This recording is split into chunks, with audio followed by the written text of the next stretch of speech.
Hello, BookTube, and welcome back to Sumerian September. This is Michael K. Vaughan's event where we read Conan all throughout the month of September. The original Conan stories by Robert E. Howard, by the hand of the master, much imitated but never equaled, would only take you about a month to read. You could get through, it's a big book, but you could get through them all in 1 month of steady reading. Of course, Michael has read these things many, many times, and so have I, so I've decided to go off path just a little and read my way through The Savage Sword of Conan. Marvel Comics' initial run on The Savage Sword of Conan was a black and white magazine. It wasn't a 4-color comic book. They already had one of those in Conan the Barbarian. It was doing fairly well. Fans were it was introducing a lot of people to Conan. And it was decided that in order to get a foothold in the black and white magazine world, we would have first we saw it already on Epic Comic Book Wednesday. It was an ensemble cast, and then Savage Tales became Savage Sword of Conan, and it became exclusively Robert E. Howard oriented. And the last outing that we had for Sumerian September, I showed you an issue of Savage Sword of Conan that adapted a non-Conan story by Robert E. Howard that wasn't even finished. It was a fragment. And Roy Thomas is the writer of almost all of these things. He does a great job. He's really good with filling in details, a lot of the kinds of details, specific stuff that Robert E. Howard didn't fill in. And he's ably abetted by his main artist, John Buscema, who does a really good job drawing Conan. Just understated, but really good. Much like John Romita Sr. sort of set the style book for what Conan looks like, I think John Buscema did as well for Conan the Barbarian. He wasn't the first artist to draw Conan for Marvel, but it wasn't from want of trying. But anyway, I thought that a good sort of rejoinder to walking through an issue of Savage Sword of Conan that adapts a partial fragment that was written for a different character. Today, we would look at an adaptation of a Conan story that was finished by Robert E. Howard, and it is widely regarded by Conan fans as one of, or if not the best Conan story of them all, The Tower of the Elephant. And some of you might be thinking, well, okay, The Tower of the Elephant was famously adapted in Conan the Barbarian, number 4. Roy Thomas wrote it, Barry Windsor Smith drew it, it was widely regarded, had the award ceremonies, various science fiction and fantasy award ceremonies at the time.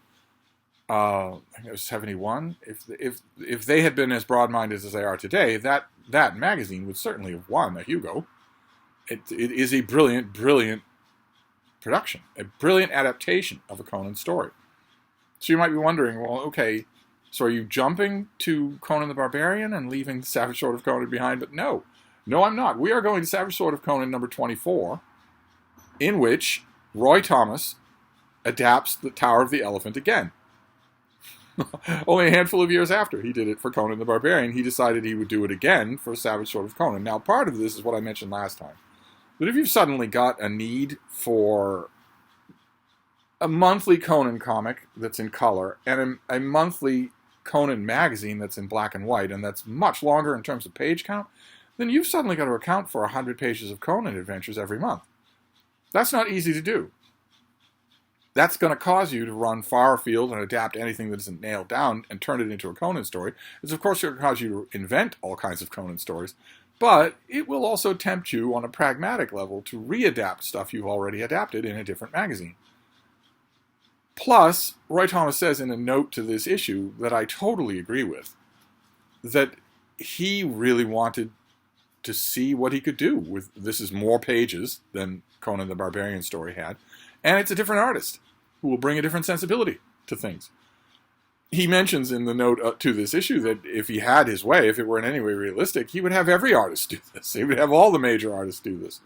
Adapt this same story over and over again. That is wonderful. That's part of why I love this writer, because he gets that, there aren't any holy texts. You can adapt the same thing over and over again, and you're bound to get something good out of it. Of course, since this, Dark Horse also adapted The Tower of the Elephant, and they did a great job. It is a fantastic adaptation. I know I keep talking about the Dark Horse adaptations, but it's terrific.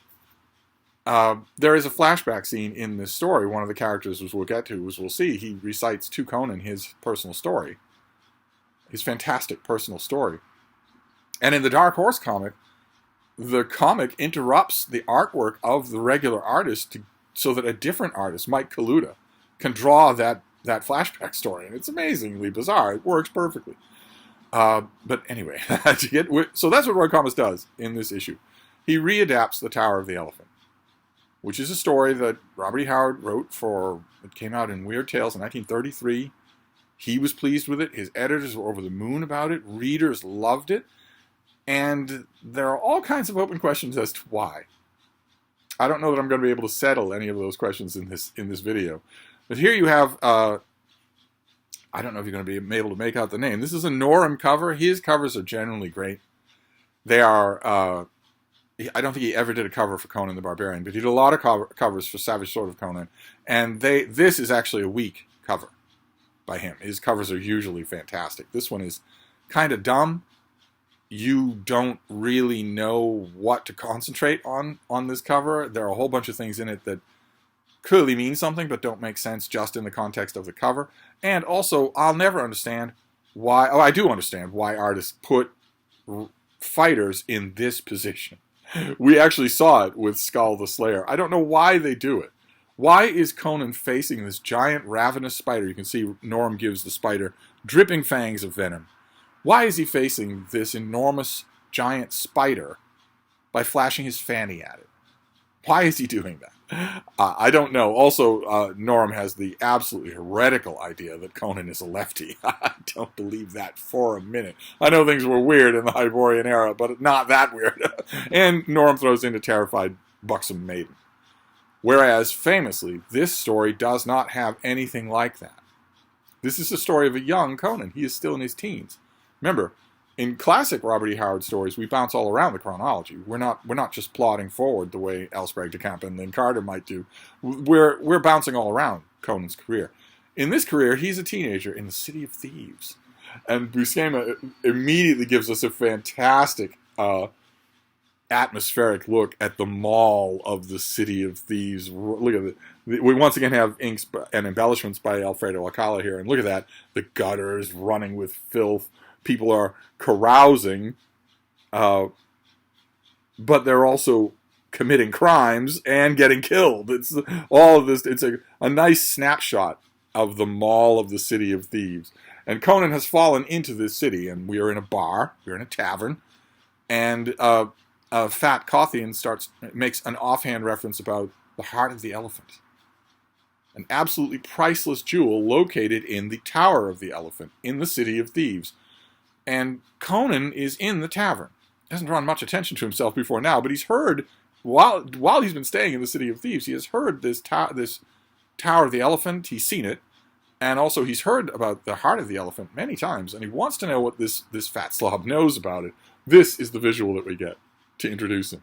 That is teenage Conan, who is swole and hitting his macros. he is from the north. In the other issue that we saw, it was about half a year before this one came out, Conan is correctly wearing his sword behind his leg, so you don't trip over it, and so that you have much more ready access to it. Here he's wearing it in front because Buscema wants to make a point. Look at how beautiful this artwork is. Take it from me, you don't want to wear a broadsword in front of you like that. You don't want to do that. It is a perfect recipe for accidentally chopping off your own arm. But once again, the placement here has Conan being a lefty. Anyway, he taps this guy on the shoulder and says, I've heard about the mention of this thing many times. What is it? And the man he's aggressive right away. He's not fond of this barbarian youth accosting him in a tavern when he was bragging. But he does tell him a little bit about it, that it's a priceless gem, that many have tried to steal it from the Tower of the Elephant, and none have ever succeeded. Conan is a little bit confused because he's seen the Tower of the Elephant. It doesn't look like it has any guards. The Cawthian tells him that it is guarded on the bottom layer by Northern soldiers that you might not readily see, but they are there. And what difference does it make anyway? Because even if you bypass the guards and get over the wall somehow, the tower itself is 150 feet tall and it's as smooth as glass.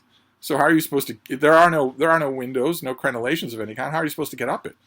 Naturally, there's a brawl in which the Kothian ends up dead. And right then, right on the spot, teenage Conan decides to walk through the Temple District, which is totally unpopulated because there are all sorts of rumors about what will happen to you.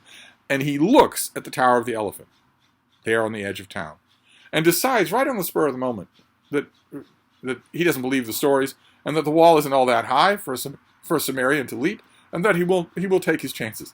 He leaps over the wall. He hears that there are soldiers in there, but he thinks that he can avoid them. He isn't sure what an elephant is. We're told, Roy Thomas tells us at this point in his life, although he's searching for a gem called the heart of the elephant, he's never seen one. The barbarian has never seen an elephant, but he vaguely understands that it is a monstrous animal with a tail in front as well as behind. This a wandering Shemite told him, swearing he'd seen such beasts by the thousands in the country of the Hyrcanians. But all men know what liars are the men of Shem. At any rate, there are no elephants in Zamora, so he leaps over the wall to make his way in. He finds a dead guard, and almost immediately finds the reason why. A man has had the exact same idea as he's had, which is to burglarize the heart of the elephant. Now, what Conan thought he was going to do without, climbing equipment, we can assume that he meant to fight his way into the tower and go up on the inside. That here he meets a thief, and not just any thief. This is Taurus of Numidia, and he is the prince of thieves, the greatest of them all. And he's decided that he will burglarize the Tower of the Elephant. And he likes the cut of Conan's jib. They don't fight. They're immediately allies. He says, "By Bel, god of thieves, I like your grit, Conan. We'll attempt this thing together if you're willing." And they leap the high wall in order to make the climb. They reach the garden inside the tower, and they're not alone. This is one of the many perils of the Tower of the Elephant that is not human. There are lions in the garden. But the man comes prepared. Taurus has a powder made from the Black Lotus, and one breath of it is enough to kill someone. It engulfs these lions, and they immediately fall down dead. So the way seems clear. He casts his line up to the parapet of the Tower of the Elephant. It catches on the first try. The line is tough. It can take 3 times his weight. So they are just going to scale the tower. But at the last second, Conan's instincts are alerted to another lion, which leaps out at him completely silently. And he has to kill the beast. Now, it might seem offhand to you, maybe it is, but it's a piece in the puzzle. This lion attack, in silence, out of nowhere, that Conan dispenses with in one panel, is a piece of the puzzle of the mystery of the genius of this story, I think. In all the years that I've been reading this thing, I'm not saying that I've been reading it since 1933, but I've been rereading it for a long time.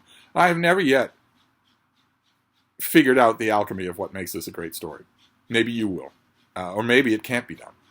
I would argue that there's a strong case to be made that with truly terrific writing, whether it's pulps or romance or great historical sweeping epics or whatever, that a lot of the truly great stuff isn't really comprehensible. Why it works is kind of a magic. But the lions are bested. They climb their way up. Look at that visual. Look at that visual by Buscema. They climb their way up high over the city of thieves, which Buscema has glowing, even though modern cities glow. Cities in the Hyborian era would not. They reach the top. They reach the balcony underneath this massive, multifaceted jewel at the top of the Tower of the Elephant. This is further than anyone's ever got. And there is a door. Buscema has given us fairly lackluster panel arrangements here. I don't know if that was that he was rushed for time, or maybe he was looking over his shoulder at Barry Windsor Smith's panel work in the 4th issue of Conan the Barbarian and thinking, "Peh, fancy schmancy stuff. All we need is meat and potatoes visual storytelling here." You'll notice, as we go through this issue, that that's what you get. You get meat and potatoes visual storytelling. Buscema doesn't always do this. I would argue that in the last issue that we saw, he didn't do this. The storytelling was actually better than when he's doing the Tower of the Elephant. But Taurus decides to go in first through the door. He says, "Before we cut off our last retreat, go to the rim and look over all sides. If you see any soldiers moving in the gardens or anything suspicious, return to tell me. I will await you in this chamber. Conan doesn't, he's a little bit suspicious, as you can see. He doesn't see the reason for it. And he doesn't see anything when he looks over the edge. And he's starting to think that maybe the Numidian is planning some sort of double cross. What he could do here, I don't know. What kind of a double cross he could have. Certainly they have to go down the way they came up. They can't fight their way past a whole guard room full of armed soldiers. So he's going to need Conan's help. He's not going to be able to do it without him. But it doesn't matter, because moments later, Conan hears a horrifying, strangled cry. And the Numidian shows up at the door. Look at that. Look at that. He shows up at the door with a look of horror in his face and pitches over. Dead. He convulses for a bit, and then he dies. No wound on him. All that Conan can find when he turns him over are nail marks in the back of his shoulder. They look like they were made by 3 nails. And Conan is absolutely sure, he doesn't know what instinct tells him this, but he's absolutely sure that Taurus the Numidian did not know what killed him, that he didn't see it coming. And this puts him on his guard. This alone puts him on his guard. He would have been cautious going through that door, just as Taurus was, but he wouldn't have been this keyed up. He wouldn't have been ready for anything had he gone through that door. So if he'd gone through it first, maybe he would have died. And if Taurus had been keyed up to that level, maybe he wouldn't have died. Either way, Conan enters the room, and Roy Thomas knows when to back off from the artwork. Look at these 2 panels here. That's all we get, is just that. That is incredible. Absolutely incredible. Conan opens the door and sees exactly what his thieves' heart has wanted all along. A room full of gems and gold and coin. Just a big room full of treasures. No guards, no nothing. Just couches. Pleasant couches for you to lay down and look at all these jewels. More money than he ever thought possible in the world. How will he get all of it out of the tower? How will he even get a lot of it out of the tower? He doesn't even have a sack. He hasn't even brought a sack with him. But there he is, in this jeweled room, but he's not alone. The thing that killed Taurus the Numidian is still in the room. It guards this room. That's not a lion. It's the aforementioned giant spider. Again, Conan's instincts at the last minute save him from being snared by this thing, or venomed by it. At the last minute, his instincts cause him to dodge aside, just like they did with the lion. But this thing is faster, and its eyes are gleaming with a human-level intelligence. It's trying to box him in. It's trying, even he cuts a leg off it, but it doesn't matter. It's trying to box him in. It's trying to outmaneuver him. Its venom stings and burns and is unbreakable when first applied. So Conan knows that it's only a matter of time. They're locked in this room. The thing bolts the door closed with its venom, and is steadily slinging streams of this stuff at Conan, finally tripping him to the floor. While it encroaches on him, Conan takes the nearest weapon to hand that he thinks is serious enough to hurt this creature. It just happens to be a chest full of jewels.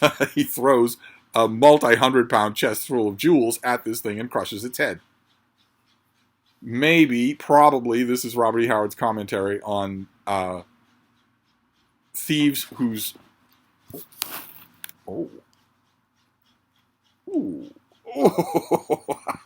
So, thieves whose greed gets the better of them so that they don't think to use that. Although, how many thieves could even lift this thing? And who's ever been in this room other than Conan and Taurus? But anyway, the spider is dead. So Conan frees himself from the venom and goes into an inner chamber where he sees a weird carving, a weird sculpture. A body of a man with the head of an elephant. Very strange. But as he moves in the room, this is an incredible visual. The thing's eye opens. It is not a statue. It is a living being. And it is nothing like Earth has ever seen. This is Yog Kosha. And he tells Conan his story. See, once again, the subject of this thing, the subject of the story, Conan facing off against this weird creature. The subject is extraordinary, but look at how I hate to say it, but how pedestrian the panel choicing is here. The panels have no drama to them at all. Yog Kosha bids Conan sit and listen to his story, where he tells about the master of the Tower of the Elephant, a sorcerer named Yara, who centuries ago captured Yog Kosha, blinded him, has tortured him. Conan sees that his body has been racked, and now uses him as the basis for all of his magic, and taunts him, tortures him constantly. It's not Yara who's entered this room, it's Conan. Yog Kosha thinks, well, he thinks it's Yara at first, and Conan has to tell him, doesn't identify himself, just says, I'm just a thief. I stumbled in here accidentally. And once Conan is seated, Yog Kosha tells him his story. He is from another world. He's not from an eldritch dimension. He's not a sorcerous being. He's from another world. Who knows what is being simplified here? Who knows what kind of technology so advanced that it looks like magic is being covered here? Who knows if maybe Robert E. Howard means it exactly as it is, that magic binds the universe, and that magic beings can come from other worlds. But Yog Kosha describes how he and his fellows rebelled. They were exiled from their homeworld, and they flew across the vast reaches of the space and landed on a very primitive Earth. Here they are killing saber-toothed tigers. They see man evolve from ape. They see great cities rise and fall. Yog Kosha even mentions that he saw the rise of Conan's own people in the north. And eventually, he is the only member of his kind left alive, and he is being worshipped by a cult. And that's when Yara arrives. And at first, Yara sits at his foot, only to learn wisdom. But then he learns too much wisdom. He learns too much of Yog Kotha's magic and binds him with it, and blinds him, and tortures him, and has been doing so for centuries. Conan has just stumbled into this thing. It's not calling out to him. It was going on long before he was born, long before his great-great-grandfather was born. And in front of Yog Kosha, on a pedestal, is a great jewel, the heart of the elephant, which Conan finally has in his hands.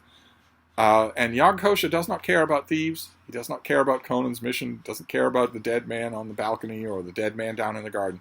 He only wants revenge on Yara, the man who's been torturing him for centuries. And he thinks that Conan might be strong enough to carry out that vengeance. So he tells Conan that he is about to do a great magic.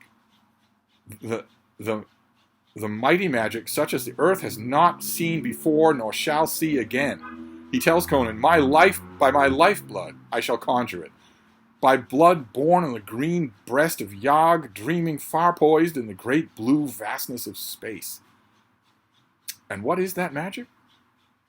Yog Kosha wants Conan to kill him and cut his heart out, and squeeze its blood onto the gem, onto the heart of the elephant. Then bring it to Yara's chamber where he is sleeping, a drugged sleep, wake him up and tell him this is a final gift from Yog Kosha. Conan doesn't understand any of this, but we're told that he feels a little ashamed to be seeing any of this, and he complies. He doesn't just take the gem and say, to hell with you, you can't even see me. I'm going to leave. I'm going to leave the way I can with a gem more precious than anything. Instead, he agrees to do it.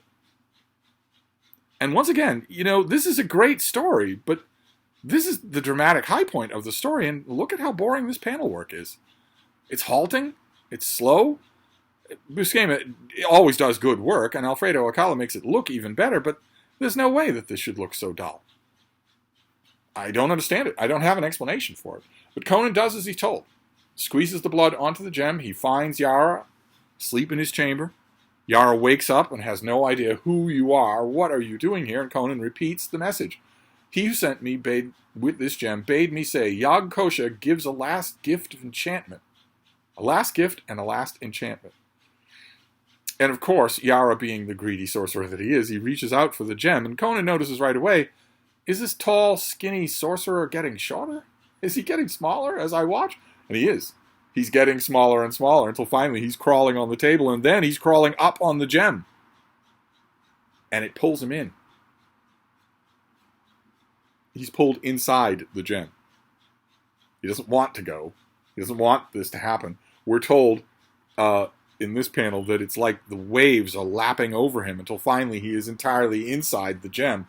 And Conan sees him in there. And he sees something else. He sees Yog-Kosha. Only Yog-Kosha is not blind, he's not punished, he's not crippled, and he's not wingless anymore. He's restored and fully able to hunt down his tormentor inside this reared realm where Yara has no power and he has it all, where he's restored to himself. He says something to Conan during their conversation that comes up. It'll be on your mind when you're reading this part of the story. He says, let me be free of this cage of blind and broken flesh, and I will once more be Yoga of Yag. That's his other name, Yoga. Morning crowned and shining, with wings to fly, feet to dance, eyes to see, and hands to break. That quote will be on your mind when you're seeing this, because now he has that chance at last, after all these centuries. And Yara flees, and behind him, on his heels, comes the Avenger. And as soon as that tableau is over, as soon as Conan has seen that, the gem explodes. It isn't there anymore. He couldn't make a living off selling this thing anyway. It's gone. And that reminds him of a warning that Yog-Kosha gave him, which is that as soon as you've done this, you should flee from this tower. For your own safety.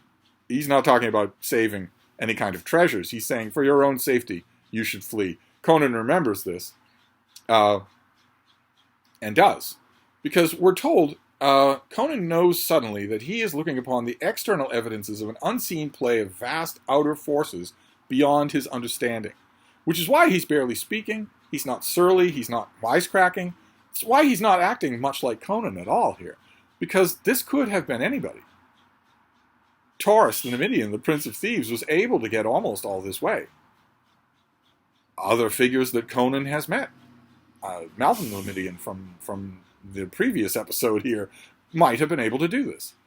It's a drama that is unfolding that doesn't need Conan. It isn't about him. He's not going to benefit from it. It's just happening, and he happens to be the cat's paw. He makes his way down the stairs inside the tower. All of the guards are dead, and he barely makes it outside before the tower collapses. And that, traditionally, in any adaptation of The Tower of the Elephant, is the final panel. That is the end of the story. I was a little conflicted. I was a little conflicted when I read this for the first time, when I got this issue on the newsstands, because I'm a big fan of The Tower of the Elephant, and I was amazed. I was like an almost unbroken chorus of praise for Barry Windsor Smith's adaptation in Conan the Barbarian #4.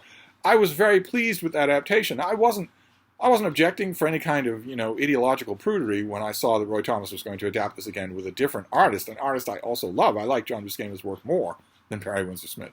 I know that's heresy, especially considering how great Barry Windsor Smith got. But I do. So I didn't object on that level at all. And I was eager to see what would happen, even though this was all of $1. That was 5 comic books. This cost as much as 5 comic books. But when I was done with this the first time, I was disappointed. Not because I thought it should, this is wrong to do, you shouldn't adapt this again when it was done so well the first time, but because I didn't think it was particularly well done. This is not the best, most dynamic John Buscema artwork that he's ever done. It's not even close. It's not even the most dynamic artwork that he does this year. The year that this issue came out, in Savage Sword of Conan. I don't understand that. I still don't. Reading it again for the Savage Sword of September, reading it for Cimmerian September, I don't understand that. This I only found interesting. This has been adapted to comics, to my knowledge, 3 times, and this is my 3rd favorite. This would be number 3 on the list. Even though it was written by Roy Thomas and drawn by John Buscema, I still think it's number 3. So that goes to show you 2 things 2 points I can make about this. One is that it goes to show you that it's not necessarily the worth of the thing that's being adapted. You have to look to the strengths of the adaptation, no matter what it is. The Haunters of Castle Crimson was a story fragment that didn't have much of Robert E. Howard in it, that Roy Thomas reworked into a Conan story. I think it's much more enjoyable than this. This is a Robert E. Howard story, not only a story, but one of the great Conan stories. And it isn't anywhere near as exciting. It isn't anywhere near as well done. Now, that's one point that I want to make. The other point that I want to make is notice how impenetrable this story is. In terms of sitting back as a Conan fan or even as a Conan neophyte and saying, okay, what made that work? I don't know that you'll be able to get the impression from this comic, but believe you me, the story on the page works. Oh boy, does it ever. And I still don't know why. I still don't know why it works. The story doesn't involve Conan. Aside from the bar brawl at the beginning, there's never an instant where Conan is Conan, except maybe that he's always good in a pinch against monsters of any kind. But he doesn't do anything in this story that someone else couldn't have done, wouldn't have thought to do, wouldn't have been able to do. Not once. And as the story tells us, as Conan realizes, it doesn't need him. The story doesn't need him. All it needs is a strong pair of arms. It doesn't have to be Conan. In order to bring this story to a conclusion, this centuries-long drama that has no idea who Conan is and never learns who he is, neither Yara nor Yog Kosha ever hear Conan's name. They don't know who this figure is who's been so crucial to their own destinies, and you get the strong sense that they don't care. And there's a lot. The story brings out the drama of the lions in the garden. The story terrifically brings out the drama of a giant spider, a spider as big as a Doberman Pinscher. But awkwardly, haphazardly, it does those things. The lions in the garden, when Robert E. Howard's writing them, you can feel his bouncing excitement in his seat while he's typing these things. You can feel it. But it's done in a minute. It's over in a minute. The spider that's up in the treasury room is just a giant spider. That's all it is. Yes, it's huge, but it's just a giant spider. It's not a supernatural being. It's trying to defend its territory using the weapons that spiders have. It's absolutely every bit as vulnerable as any smaller spider would be. Conan hacks a leg off it with no effort at all, and manages to kill it merely by crushing its head. Of course, Shelob had not, in Lord of the Rings, Shelob had not made an appearance when this story came out. So a spider this big was genuinely creepy.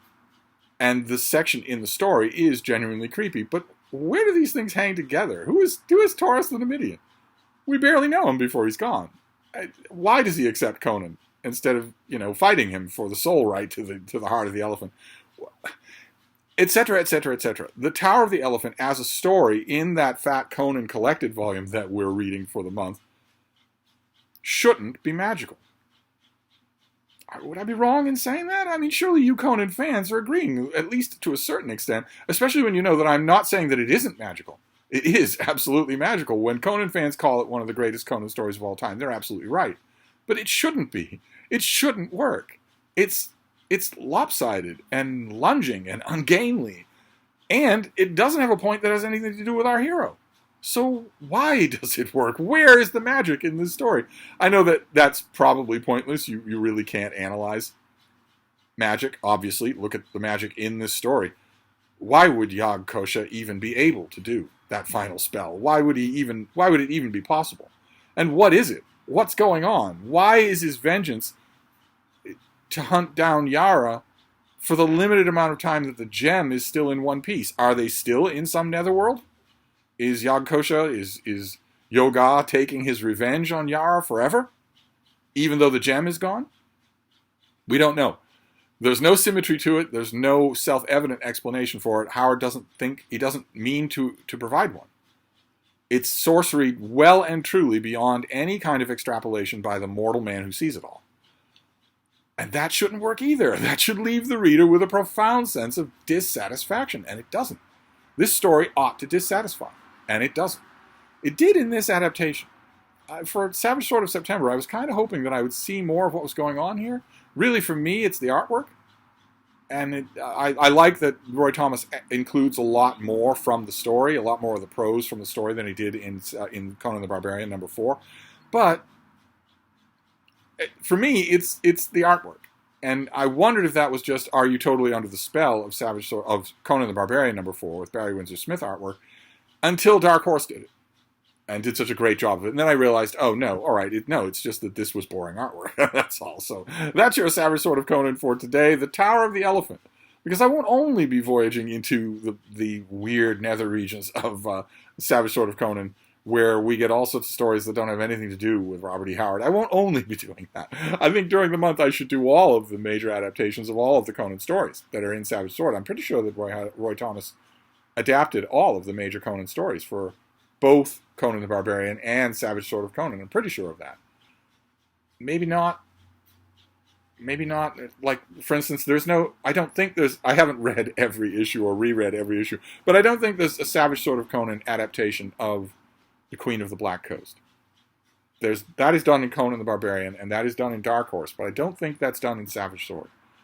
So maybe not. But tomorrow or the next time I do this, I will pick a story that has no connection to Robert E. Howard at all, and if I have to suffer through it, so will you. So I will wrap this up for now, and I will see you then. Thank you, BookTube.